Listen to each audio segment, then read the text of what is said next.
Kinilala ng Cantilan Bank, Buenavista Branch ang pulis at isang sibilyan dahil sa matagumpay na pagkakahuli sa isang sospek sa pagnanakaw sa Buenavista, Agusan del Norte nito lamang ika-14 ng Mayo taong kasalukuyan. Pinangunahan ni Police Brigadier General Kirby John Brion Craft, Regional Director, katuwang si Police Colonel Michael F. Labanan, Deputy Regional Director for Operations, at Ginoong Herbert M. Peligro, Manager ng Cantilan Bank, Buenavista Branch, na personal na iniabot ang sertipiko ng pagpapahalaga kay Police Staff Sergeant Nino Gonzales, nakatalaga sa Buenavista Municipal Police Station, at cash reward kay Ginoong Levi C. Taragua. Ayon sa report, isang insidente ng pagnanakaw ang nangyari noong ika-3 ng Mayo, dakong alas 2:30 ng madaling araw sa ATM machine ng Cantilan Bank sa Purok 3, Barangay 1, Buenavista, Agusan del Norte. Agad namang rumesponde ang Buenavista Municipal Police Station at nagsagawa ng investigasyon na kung saan isang saksi ang tumayo at tumulong sa mga pulis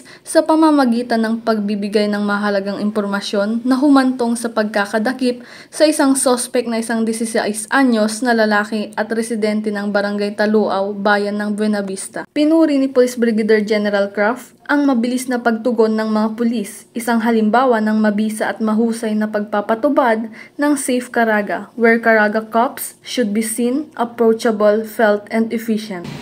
Mula dito sa Police Regional Office 13, ako ang inyong PNN Correspondent, Patrolwoman Joanna Kawili, alagad ng batas, taga-taguyod ng Balitang Pulis.